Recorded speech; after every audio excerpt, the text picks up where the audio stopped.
def ko seet góor balay baax rek doon li nga xam ne nag mooy jàmbaar ñàkk a uyu waaye di dox sa dox kon nag Gambian Talents TV tey suñ ko defee rek defati ko nii rek la moo nekk nii rek la moo demee balaa muy nekk ministre seeti woon nañ ko sa kiram mu ne excellent mu nekk ministre nga ne ko dañ laa seet si mu ne excellent kon nag kii xam nga ne moom duy daw ma ne ko duy daw du ma géwélam waaye du wax rek lay def tey li ma gis rek foog ma wax ko kon nag askan bi joxati leen ma seeni noppa ma jox leen li nga xam ne mooy xew kon nag jërëjëf Bongo maan jërëjëf Tama maan ni ngeen ko defee rek xar ngeen mbokk yi nga xam ne yéen ay seetaan Gambian Talents TV nuyu naa leen ne salaamaaleykum happy Eid lañ koy wax ñu bari di seetaan yéen ñi nga xam ne yéen a nekk si diaspora lii yéen laa ko defaral lii yéen laa ko indil bugga ngeen enjoy nag li ngeen xam ne nag mooy Gambia dëkk jàmma ñu ne di smiling coast of Africa gëm nga ko nag gëmuloo ko waaye Gambian Talents TV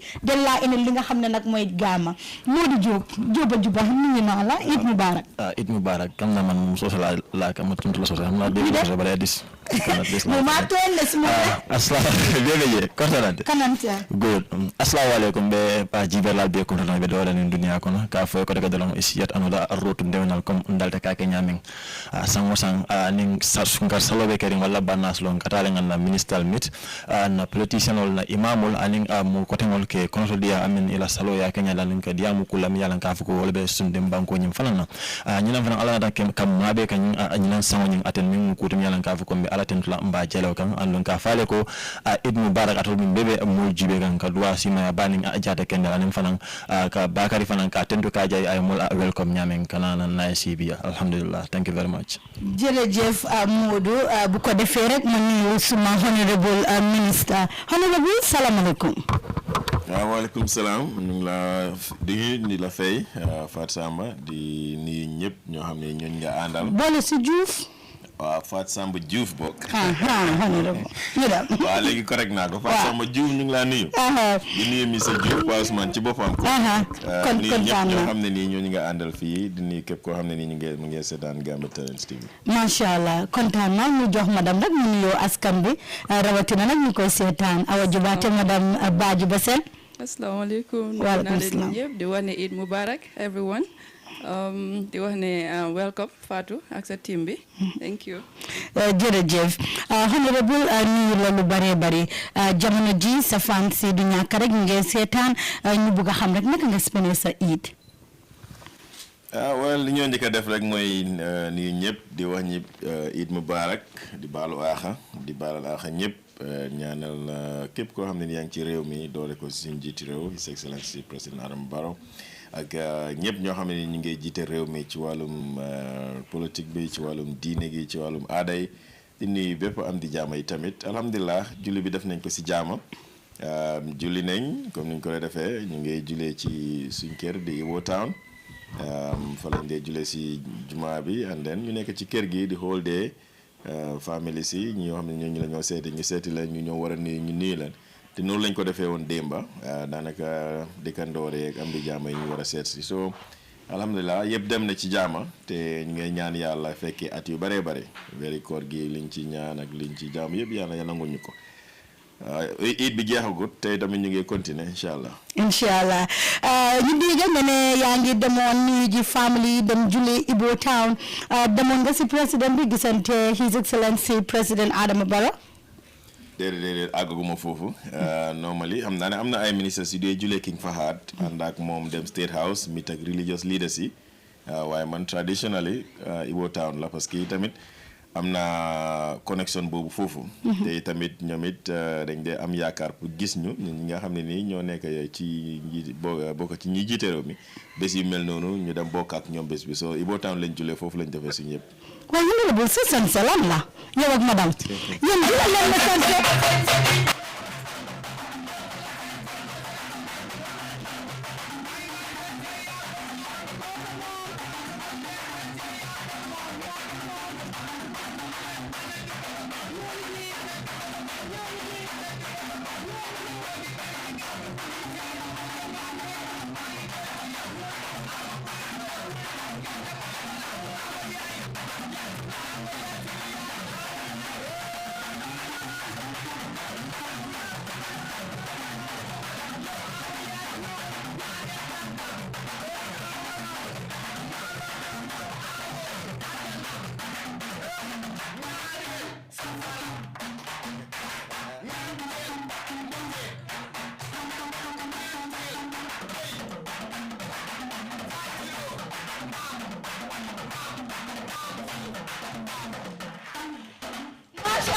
macha allah awa buuri këram lañ ñëw waaye sa sanse honorable yow ak madame seen sanse baax na ku leen sansel jërëjëf moom moo sansel waaw loolu moom la moom moo toppatoo yëpp madame ku leen solal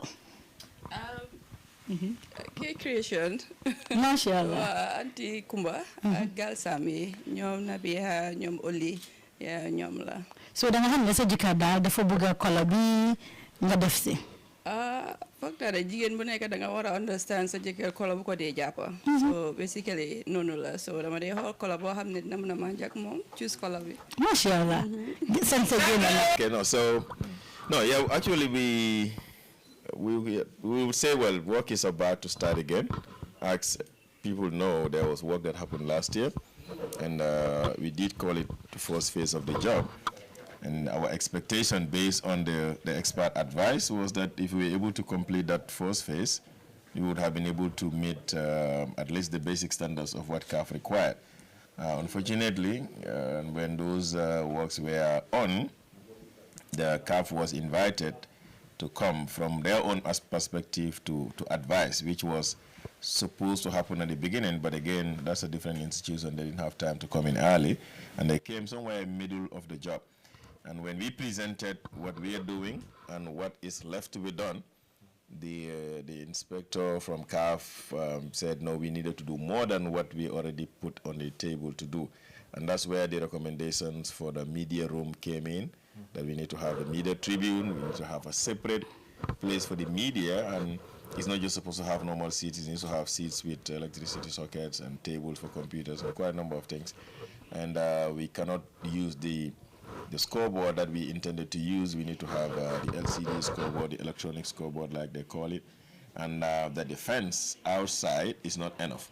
Then we need to create a secondary fence inside the stadium, which all of it were not really something that was planned. So this is what now we will have to go into a fundraising to be able to do those additional works, and that's what took time.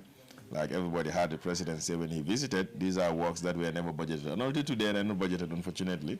And I know people say expect too much from the Ministry of Youth and Sports, and that's understandable. But the Ministry of Youth and Sports' ability to do work is dependent on the allocation of resources. And this didn't happen because we didn't have any budget for the stadium.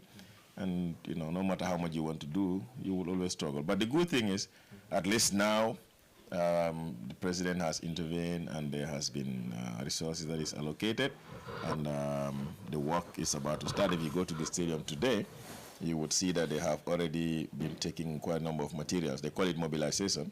So they've taken some materials there, including the slabs that are supposed to be, because that's the other part. So the outside where those grasses are, what looks like Bahamas, on the outside, it's supposed to be paved. So they will pave it and they will put slabs across the stadium, instead of period. I mean, all of those things. But I think there's also one thing at the moment, Gambia man coach. Okay. So ni ko be international match play la jumala be players or select la jumala nyanta tala pour players or somebody la to mi yalan ko nyanta play. That would probably not be the case. Ma foko wala kedade. Okay. But I'm just saying ko nin timo man coach. In that, definitely. In that case, mostly interim coach will step in, but we haven't seen that yet still. Yeah, we don't have any because there's a process. Okay. Pour que coach recruit. And interview right now because selection of Ketale, they sort of information from the JF Willem Code about 90 something. Mol mi alon ko wole applied. Okay. So I could be shortlisted or Ketale this week, and then they will do the interview in a week or so. So new work at that, then you can have a code mi alon ko. This is what we have. Okay. Now, interim coach, yes, we have people mi alon ko. They have a license maybe, like on the 23 coach and Sandong. At least those are the two. But Sang is already technical director. I don't know whether he can be a coach, an interim coach. But like I said, nana at football or management. A man can told that. I understand. I understand. It's GFF rule on what. But the kind of financial funding that I call be Munkela. You cannot left and walling. Nyajing in Inga for what sort of me and go Ghana walling Katanda local Laftaka international games also. But maybe could all take the level Jabri while I can not to cope with your lads in in the past or recently? Recently. Past international friendlies on Metamita. Yeah, that's what I'm saying. Because you look at Minke, they tell us a plan. We want to have an international friendly in this month. And then the following, in June, we have an international match. And then in July, we have international. So there's a plan.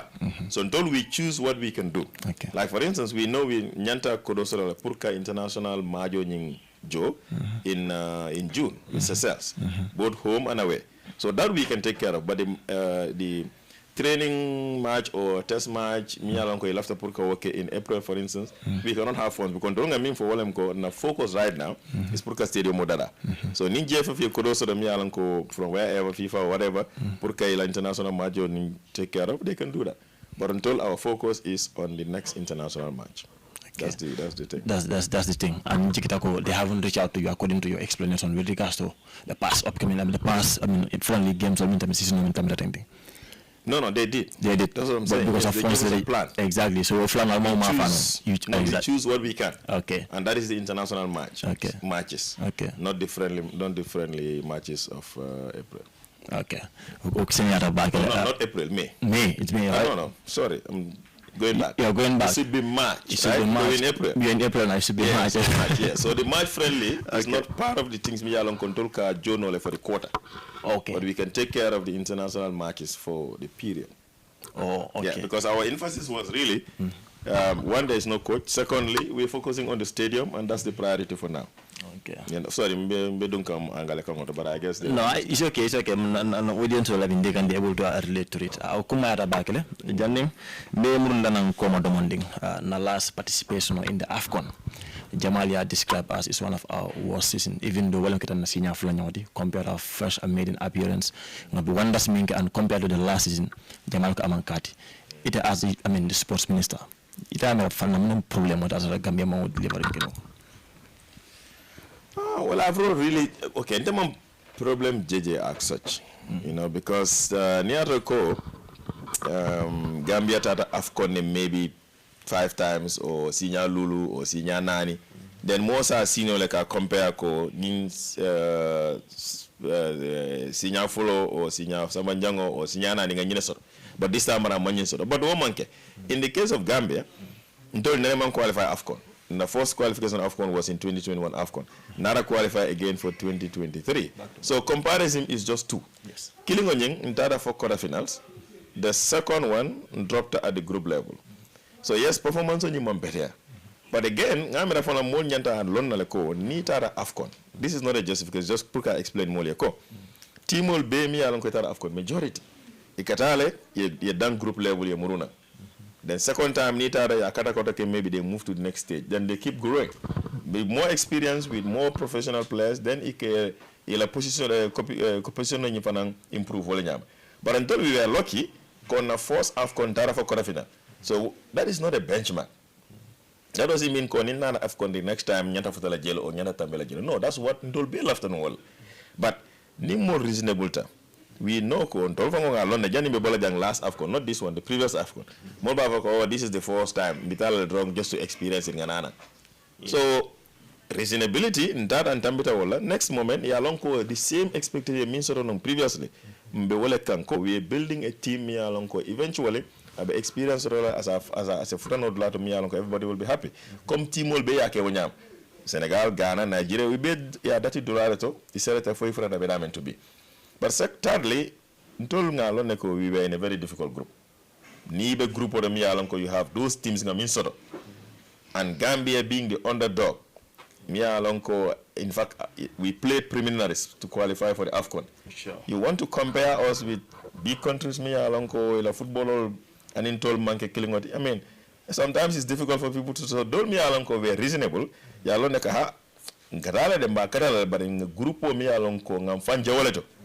group because countries mean BJ, defending champion BJ. And the Senegal, Cameroon BJ, they have won the AFCON 6 times. They've been there almost in every AFCON. It's a World Cup. It's place all the standard and into the standard of monkey killing. Guinea is above all of us. So, with hope score, the teams will do well. And the team will do well. But unfortunately, woman Nasoro, and then of course people expected too much from the team. But until mi yalan ko ibe sports la kono ela miro mo minti wala ko ni qualify ta AFCON ye min kenum previously you okay or min tambita wala. But again, football is just like sports.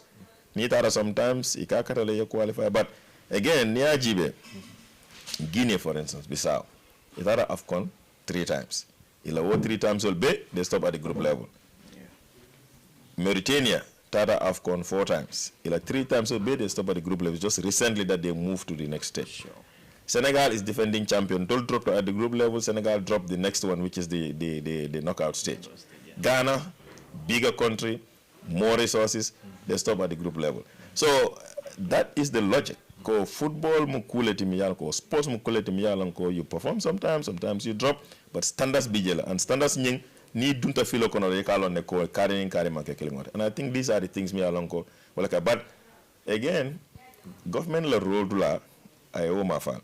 Because Nyatako Kodolem, in fact, government mean D for this AFCON is more than mean sort of previous. Great. And after our fan fault, Jamalko Ndakola as a failure. We tried, at least we need to commend the boys for that. Yeah. But our preparation prior to the tournament was not good as expected. There was no friendly games, bold among that collective. Nesota Mialanka Africa play level against Eddie Nation came from Bambandi to Katalun Kadung AFCON. What is your reaction on that? I wouldn't say anything. It depends on what we may expect. But there has not been any period that the team was not engaged. Because Niajibe from the qualification to the AFCON itself. Because both the qualification okona, because qualification and AFCON la period manja for back. You know, it's unlike the previous time. The previous time we qualified in March. AFCON manke for January of the following year. So you had months to prepare. Now, this time around, you qualified in August. AFCON is January. So what's the period? It's September, October, November, and December. 4 months. Like 4 months. December, they went into camp in Saudi. Okay. So you have only 3 months. That is September, October, November.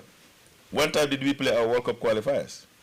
It was during this period. During that period. So what is the space there that more may mean for camp? Because when we qualified in August, September, end of September, October, Ngamajo sort of with Cote d'Ivoire and Burundi. Okay. And then no, that was in November, right? In November. So October is the only gap. December boys all at camp. January another AFCON. So there is only one FIFA window me alonko JFF ma used to play test match. But the rest of it we have 2 matches, and the coach was saying those 2 matches were like test matches for him. You know, and that's not, and then they went into camp in Saudi. But it was Saudi for a camp. The intention was Nibotan and Saudi, Ibinara Morocco, to have a test match with Morocco. One other cancel. You know, so these are the things, but nobody expecting, Moma expect one match and cancel. Okay. You know, there was based on technical reasons, it's not financing, it's based on technical reasons why it was cancelled at the last minute. So these are the things that people can talk about here, and we agree, Spaceman Siabake. So obviously that preparation means from the last AFCON to repeat now at this time. So you expect Timo Nyingla build up during the qualifiers and all that. They will continue, and it's the same team that has been there. Now, yes, sometimes Nyarako you have new players. You would want to test these players to know their skills. But this is a team that has been on for years, from the last AFCON to the last AFCON. So to this AFCON. So I'm not a technical person, and I don't want to get into those technical things. But coming up into Ontola role is very clear. I'm not explaining this conditional from the last AFCON and in Yinang Manke killing out because time of Mimbije was too short for anybody. 3 months you have 2 matches in the 3 months, and you have 1 window, and then you have another training camp in Saudi. It's the same because last time AFCON they went to Qatar for a training camp. It's the same thing this time around. They went to Saudi for a training camp. That one they had a training camp in Antalya in Turkey. And they had another training camp in Qatar just before AFCON. This time around, test module is what has been used. So, back as it might be, Yalong Tol as minister and everyone else in the sport leadership. Momentara banta jana miya long ko laftele pour ka success of the modern tol. Because being success sotola, iba follow ko Bakary la wato lem nyinketa. So until nobody can think that because until my interest to have success. No, but the conditions are different. And Fanan left it for a more reasonable a little bit. You don't expect, players be playing in the top Premier Leagues. When they're playing somewhere else, you will see the standards and all the time. Masha Allah Gambia yéen a ngi seetaan Gambian Talents TV honorable Bakary Badjie moom lañ ñëw seet si moom nag ak ki nga xam ne mooy soxna si di Awa Jubaate comme ni ma leen koy waxee rek télé yi bari neen waaye bokkuñ façon ak wëttu Ndewenal every year ak ki ñuy seeti te it suñ waxee honorable ne ñu ngi koo seet si rek mun nangu loolu waneen na down to atam loolu waneen na li nga xam ne mooy bugga li nga xam ne mooy réewam waaye Africa yéen a ngi maa seet maa ne naa seet waaye Europe yéen a ngi maa seet maa ne naa seet su ma sanse nag kenn duma ko wax parce que dama xam dama sanseeti kana ma sanse lati ki nga xam ne nag mooy Jomma Camara borom Dubai Supermart borom American Supermart borom li nga xam ne nag mooy sanse am ko foofu mu si siyaarul waaye am ko fii tamit si biir Gambia ku soxla sanse rek kontaagal Jomma mu jox la lu rafet waaye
jërëjëf suma caameñ kontaan naa wax naa leen ko nii rek la moo nekkee road to Ndewenal ma leen naa wish happy korite yéen nañ ko fekkee at yu bare bari honorable ñu delluwaat rek back to suñ question si honorable gis nañ bu yàggut rek président Barrow mu ngi defaraat li nga xam ne mooy cabinet am ku moom sa cabinet nag war koo defar waaye waxit neen lu bare bari si li nga xam ne mooy social media bi wax yaa ngi bari dinañ dee gis dinañ dee bàyyi xel time bi sax yaa ngi xaw a busy jóge si wàllum li nga xam ne mooy wàllum football yi here and there comments yaa ngi bari ñu gis ne bokkuloo si kan mooy sa sëriñ waaw di wax ñu kuy sa sëriñ wax ñu duma ko wax kenn caméra bu leen jël lii wax ñu kuy sa sëriñ non waaye am non di fi sëriñ sax de loolu moom xaw ma sax non di fi sëriñ moom dëgg na yàlla because xam naa ne njiiti réew mi président Adama Barrow si wécci cabinet am si moom ci xalaatam la parce que loi bi jox na ko doole moom mooy ministre bi daanaka mooy président mooy ministre am so moom moo jël ci dooleem jox ministre si ne yow yaa ma amel fii yaa ma amel fële yaa amel fële te lépp loo xam ne nii lu ñëw liggéey la ci turam lañ koo liggéeyee ak nguur gi of course waaye soo defee li nga xam ne nii moom loolu la yaakaar ne loolu moo taxoon mu jox la place ga dina la fa bàyyi waaye bu gisee ne xëj na am na ay jafe-jafe ci liggéey bi te yaakaar na ne bu la yéenee fii yóbbu la feneen foofu nga gën a mën a liggéeyee pour réew mi dem kanam loi bi jox na ko doole pour mu def loolu so ñu nit lépp képp koo xam ne nii kim génnee la yóbbu la feneen dañ gis ne dafa gis ne xëj na fii mu ngi xala jafe waaye bu la yóbboo feneen di nga liggéey waaye ki nga xam ne ni bàyyi na ko fa dafa mel ni lim yaakaar ci kooku noonu kookoon koo def wala lu réew mi yaakaar ci kookoon koo def loolu moo tax mu bàyyi ko fa noonu lañ ko gisee waaye di yu fi sëriñ te ñun itam noonu lañ ko gisee ne soo gisee tey reshuffle bi yàlla def bokkuñ ci it's because xëy na yaakaar bi président amoon bi ma appoint October 2020 yaakaar boobu moo fa nekk ba léegi. sa fit bi demut def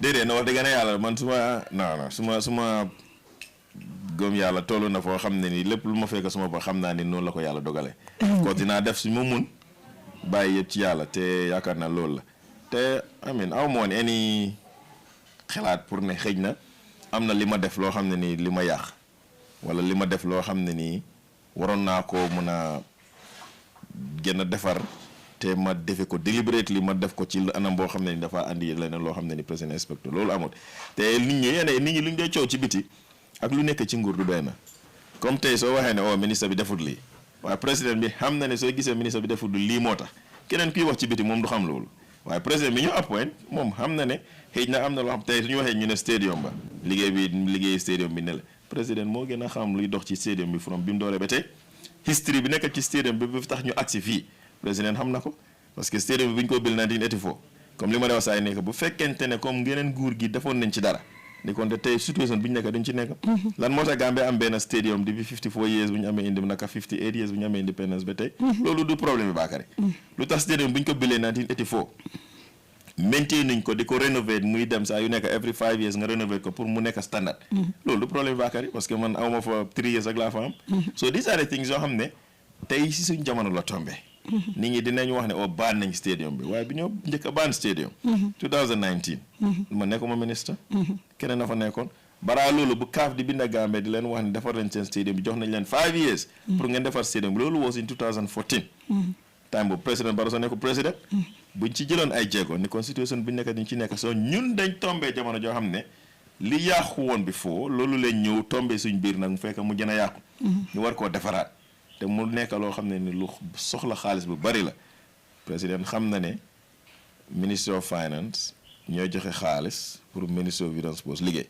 léegi bu ministry of finance joxutee ministry of youth and sports liggéey mun ngaa blame ministry of youth and sports waaye président dañu blame parce que moom xam na ne suñ amoon xaalis gi tey ëllëg ñu dem liggéey loolu la rek soo yeneen yi ci des nag yi ñoo wax noonu yëpp ay wax yi ku nekk ci biti la koo xam ne ni xamut nguur nu moo doxee waaye président xam na ko so fan la président Barrow gisi ak lan la président Barrow gis si Bakary yan qualities ba président Barrow ne kii daal bàyyi ma cappa ko fa rek non qualities liggéey rek xam nga non Fatou xam nga tey boo nekkee ci politique nga amee place yi nguur keneen ku nekk opposition dafa nekk di wax lu bon boo defoon lu baax sax du wax lu baax li nga def dafa wax lu bon bi so mën ngaa def juróom yu baax nga def benn njuumte mu jël njuumte boobu jël ko def ko lu rëy waaye lu baax li di ko wax waaye Bakary man personnellement jaay ma suma bopp sax waaye ku ma xam xamut ma ci mbi fi ministre waxuma ñi ma xam bi ma nekkee ministre ñi ma xam bi foo laa wax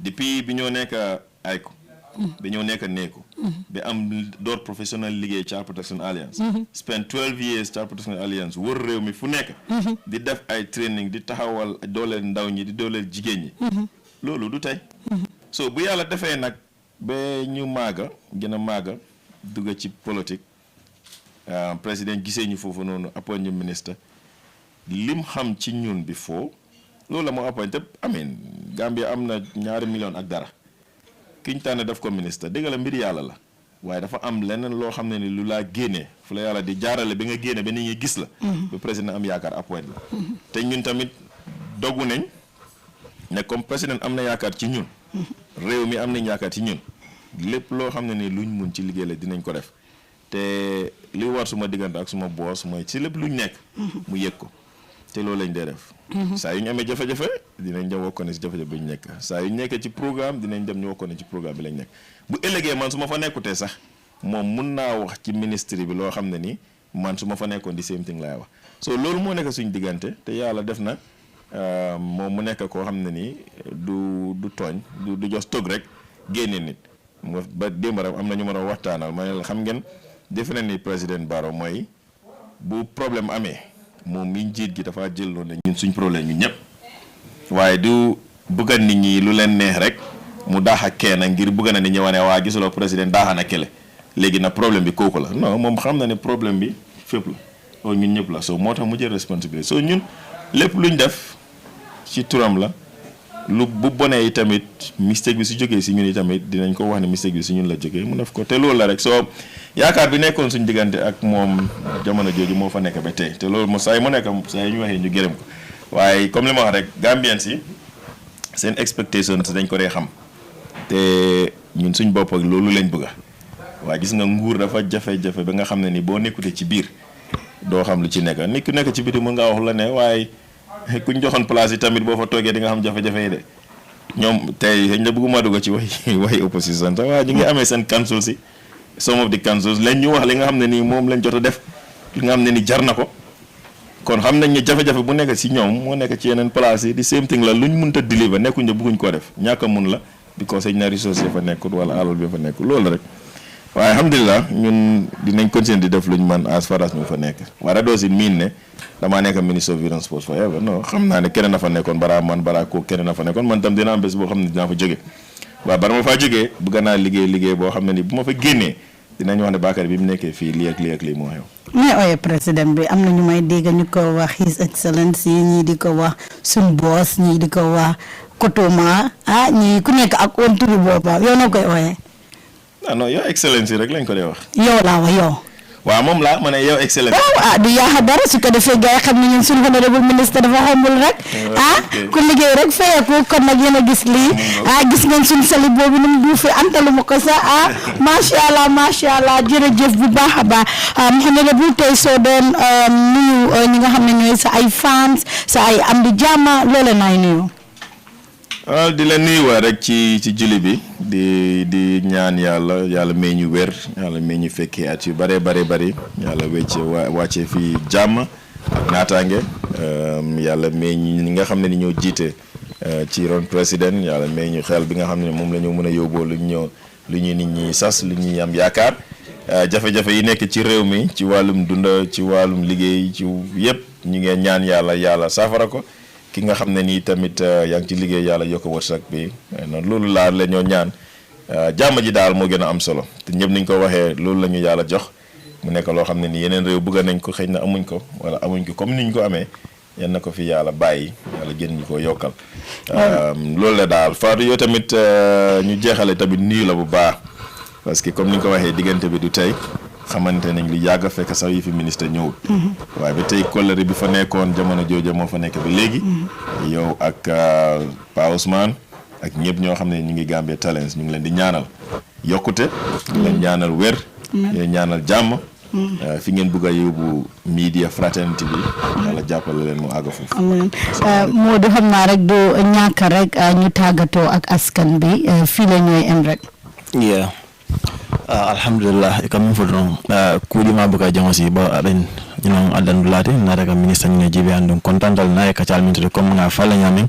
ñi rotu Ndewenal abuka ke interview dangal baren kanala comme kamol konton non ton ka ministre konton of course ke ñinen ka kuma lantan mi yalla nga fuka ay senen ro ke kudo la janne takona na nan fonding ke la fanal ka fale ko ala ministry man tara jam pour ka do ko create 100% pour mo be ñum banko ñin kande but at some point as min ko ala ministre on ala nan football la fanal wala sports because ngajale recently amami Gina Bass Gambia ñom luwo min lo anatana amin Gambia government ne kodo di amin dada kanyam fo amin million kele mi yalan ko lam ya anya bo warta so mu ko dum yalan ka ko al nga duwa nyoy dara nga duwa banko la anya dal barka minister finance sas anala mul do ko min continue ya ke bagir don bawo Gambia no la expectation ka sia bakil andum hammo min fo la expectation sia ni Gambia nyiata betiata mbele ba celebrate bar namal dia dol be fon ay so lele dol bi lembar ngalon ka di enadi de mbe hammo min pour Gambia ta so al mbe katol ke kaaje ko bor ko ke banko ya la barka jërëjëf suñu jabar ji di jabari ministre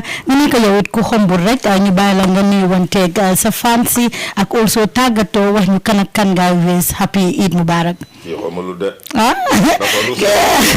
kii xamul la de xamul maa si xam dara man ko maa si xam dara mu ne ko maa si xam dara mu ne ko maa si xam dara rek waa di nuyu ñëpp fansi di leen wax ne Eid Mubarak jërë ngeen jëf xam naa léegi nga dugal nataal am na ñoo xam ne dañoo comment am na ñoo xam ne dañ ko dugal seen status di def lu nekk di wax leen ne thank you very much doo mën a reply si ñëpp ba pare doo mën a reach out to ñëpp waaye di wax ni rek some of them dama ko dee gis waaye di wax everybody thank you jërëjëf Fatou duma def justice suma gërëmutee Adam Ndiaye Dabo Masha Allah piece bi si moom lañ ko jëndee Adam Ndiaye Dabo maa ngi laa ne jërëjëf thank you so much di gërëm ñëpp daal Fatou Masha Allah jërëjëf honorable wayalal honorable ñu dem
dafa liggéey Gambia neexul ba neex ku ko bëgg si boo liggéey Gambia mu ngi nii kon nag jërëjëf macha allah fii la ñoo em ak yéen.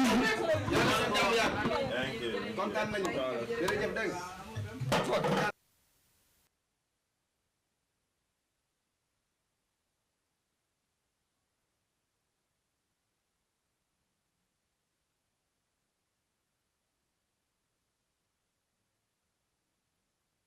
Regular grass. So that is what has been going on. And yes, I think right after quality work would start, and we estimated that it will take about 4 months according to the Minister of Works, who is supervising the contract, and the project consultant. And then Gambia would be able to host our international matches. So this time around, we are going in for a full-scale renovation. Okay, so Wow. full budget. Of course, because we're receiving text message that we should connect our audience at some point. Yeah.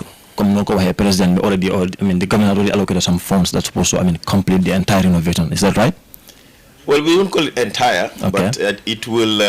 It's the second phase, and the second phase is essentially whatever CAF said we should do, excluding the floodlights and the tracks. So I'm sure the athletes will complain, which is understandable. But for now, really, we are focusing on what football needs, and so that's why I said not entirely everything, but whatever is needed for football would be there. The additional things would come later. Mashallah, honorable bu ko defee rek ñu jekkali li nga xam ne rek mooy suñu waxtaan su ma bëggoon a xam rek yow as the Minister of Youth and Sports ma amu leen benn jafe-jafe liggéey ak ndaw yi ak also liggéey si wàllum sports.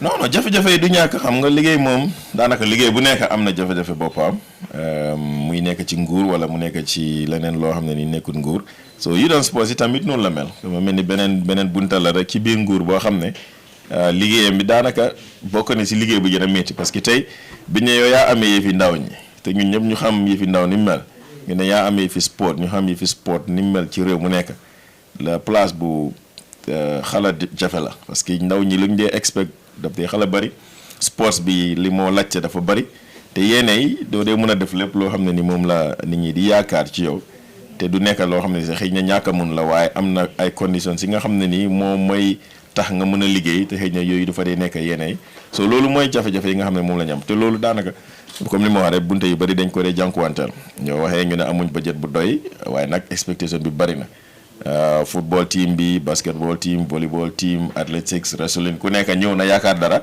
te fekk yow li nga am bëriwul te loolu bokk na si jafe-jafe yeneen i jafe-jafe yi mooy luwaa yi nga xam ne nii moom la ñu liggéeyal parce que tey am na lu nit ñi di yaakaar ci ñun loo xam ne nii ci luwaa àndut mënuñ koo def parce que soo ko defee am na leneen lu moo andi so nit ñi dañ dee bëgg a compare li daan xew ak li nga xam ne moo nekk di xew léegi te condition si duñ benn booy nekk ci réew boo xam ne nii démocratie lañ jël am na loo xam ne nii lu nit ñi daan mën a def before la ko mën a def parce que soo ko defee dinañ jëm ci code bi cëlañ ko code bi ne la laajte fan nga jëlee doole bi nga xam ne nii moo tax nga def li so yooyu moo fa nekk waaye alhamdulilah liñ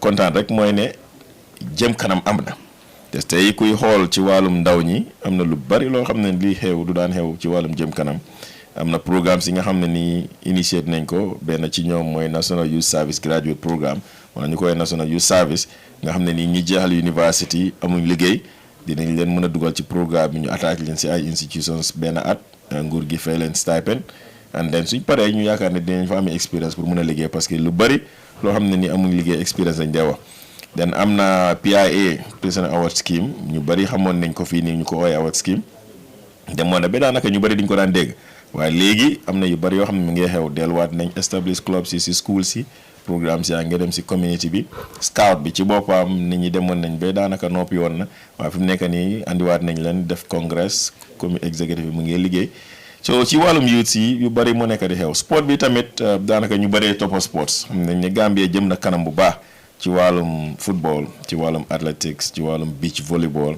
bi nga xam ne nii tey ñu ngi participer international ñu ngi win medals ñu ngi qualify AFCON so yooyu yëpp jëm kanam te loolu nguur gi moo cee dépense xaalis te fi mu jaar ñu gërëm président bi parce que lu bari suñ ko amatee si moom lañ dee dem and then dinañ ko make available so alhamdulilah jëm kanam am na jafe-jafe yi am na waa ñu ngi liggéey pour seet lan lañ mën a def pour mu jëm kanam. macha allah kon nag ñu gën a yaakaar rek su ko defee ñu gis lu bëree bëri honorable ñu ngi gis ne ndaw yi ñu bëri si gars yi ñu ngi wax ne dëkk bi dafa métti ñeneen yi si gars yi soo déggee rek ñu ne la bàkku yi foog ñu dem uti ji liggéey si Europe bi Gambie dafa métti ak yu mel noonu lan la sa ministre bi di def si wàllum loolu ndax liggéey am na Gambia ndax liggéey amut. waaw liggéey am na of course mënuñoo employé ñëpp waaye liggéey am na parce que tey am na si liggéey yoo xam ne ni depending on nit ki sa qualification boo amee university degree mun ngaa ut liggéey nga am na ñoo xam ne ñu ngi graduate amuñ am na ñoo xam ne ñu ngi am grade 12 amuñ wala am nañ liggéey waaye métier tamit mu ngi fi am na yeneen liggéey yoo xam ne tamit xëy na ku am grade 9 ou grade 12 yooyu nga mën a def waaye am na si liggéey yoo xam ne ñu ngi ut nit amuñ so su nit ñi waxee ne liggéey amul ci réew mi xëy na si benn anam la mooy ne ku nekk bëgg naa jóg dem toog ci liggéey ci office wala nga liggéey ci lopitaan wala nga liggéey ci police wala leneen loolu baax na waaye ci am na tey boo xoolee amount of construction bi nekk di xew ci réew mi am na ay liggéeykat yi nga xam ne dañ leen dee soxla dañ leen dee jëlee ci bitim réew Sénégal wala Sierra Leone dina xëy na sax bu ñëw mën seen tur waaye loolu am na comme ñun tey bi ñoo liggéey stadium bi contracteur bi soxla na ay liggéeykat waaye amutoon am na si ñoo xam ne nii beneen réew la leen jëlee te xoolee yow ni ñoo liggéey bundung soxla nañ liggéeykat te ñooñu lu ñoo fay ay $400 si CD waaye ndaw yu bari duñ ko bëgg a def so loolu bokk na ci liggéey yi nga xam ne nii mu ngi fi so li ñu waxee ne liggéey amul dinañ d'accord ne dégg la liggéey am na si yoo xam ne ni amul waaye am na yoo xam ne ni am nañ waaye amuñ ñoo xam ne ñoo ko def waaye tamit baax na tam ma leeral ne nit ñi soo waxee ministre of youth and sports ñu ne ndaw ñi amuñ liggéey waaye ku xool government dafa am ni moo doxee dafa am portfolio bi nga xam ne nii moo amee wàllum liggéey so nit ñi dañ da wax ne youth and sports yéen joxu leen ndaw ñi liggéey waaye ñun amewuñ wàllum ndaw ñi seen liggéey si nguur yéen a ngi dégg waaw non baax na pour leeral ko parce que ñu bari dañ koy wax naan employment amul youth and sport defu leen fi dara but soo xoolee tey day sa ministry bu ñëw ministry of trade industry and employment boobu moo amee wàllum liggéey yi ndaw yi réew mi oo képp koo xam ne yaa ngi ci réew mi te budget bi nga xam ne nii mooy tax nit ñi am liggéey ak liy promote liggéey ci ministre boobu la nekk so su nit ñi waxee ne youth and sport jox leen di ñëw liggéey xëy na xamuñ sax portfolio ministre beneen aspect bi soo waxee tey ñu ne la migration ndaw ñi yaa ngi dem backway ñu ne ministre dafa leen dara wala ministre bi amee wàllu migration ci réew mi du ñun is minister of interior ak minister of foreign affairs waaye lépp loo xam ne lu dem ci wàllu migration la rek ñu blame minister of youth and sport yaakaar na ñun ñoo ci war a def dara te fekk government dameewu noonu government ku nekk dafa am sa liggéey bopp so baax na nit ñi tamit su ñoo criticize tamit ñu xam ban ministre moo amee lan ak kan moo amee mandate lan su ko defee booy wax nga daa rek ñooñu si loolu ñun am nañ ndaw ñi dégg la waaye suñu liggéey ci wàllum ndaw ñi mooy li ma mention mooy create opportunities yoo xam ne dafa jox nit ñi ndaw ñi métier exemple NYSS exemple President Award Scheme yooyu am nañ soo demee tey President Award Scheme skill centers yaa ngi fa ñu ngi def training on mechanics ñu ngi def training carpentry ñu ngi def on tailoring and then sewing yooyu yëpp mu ngi fa ñu ngi def secretarial studies soo demee NYSS ñu ngi recruit almost 300 ndaw every year ñoo xam ne ñu ngi leen di fayal school government moo ko fay through the ministry ñu ngi dem GDTI ñu ngi dem Cheikh Mahfouz ñu ngi dem inside training so mën nañoo cover ñëpp waaye efforts yaa ngi fa pour gis ne NYSS recruit na ay ndaw ñoo xam ne tey boo leen bàyyi woon duñ mën a dem GDTI fayal seen bopp waaye nguur gi dina leen jël fayal leen school fees jox leen stipend every month o ñu yóbbu leen Cheikh Mahfouz o beneen institute ñu tànn bu dee dañ bëgg a def carpentry o ñu bëgg a def médecine o ñu bëgg a def mécanique yooyu yëpp nguur gee koo fay so those are the efforts yoo xam ne moom la ministre of youth and sports di def te ñu ngi ciy liggéey te comme li ma wax rek population yi ndaw ñi bari na waaye ku nekk dafa am foo mun a am based on resources yi nga xam ne ni moom ngaa mën a am pour mën a liggéey waaw. kon nag Olof Njaay ne weddi gis bokkut sax yéen a dégg li nga xam ne nag ministre baa ko wax du faatoo ko wax kon nag suñ ko joxee mic mu waxtaan ak yéen foog naa ne yéen a ngee dégg bu ko defee rek ngeen jël Modou Diop xam naa ne du ñàkk rek sportman ba sa office ba ñu dem tuuti si sports ak ministre bi. waaw dégg la ministre bi dama ko engage ak Mandinka nag if he is comfortable with it. Good. Many in Karo Minkala recently ngajal international games sort of friendly games but Gambia among any friendly even though question is direct to the Gambia Football Federation, but then they are under you understand. So many problem for Gambia among any friendly games during the international break. Well, I think it's more of curriculum if I'm going to be direct. Because okay, there are two aspects. Comme yéen fi yalong timo la management. Wobe Football Federation level. Now Football Federation yes, ibe ntol le koto access ministry. But ntol buke direct aksu inyanta minkela di manyana minkela. Itol membership le soto. Mi yalong ko arrangement la karola footballer la players all aning the team la management. Ibe tol le koto. So itol le ka programme dara. Ko kari sabo min kana nyanta nyin ne kala wolun tol datije so ning inare ko nyaka nyinem programme dum yalan ko nyanta nyene kala den dol bi jele sa fata ko laftala pour atelier kro di mo la pour ka nyinke o dol me nyin dol kelal so watol dol ka jibe okay se nyinke no lente nyinke no but narata admira arrangement la di window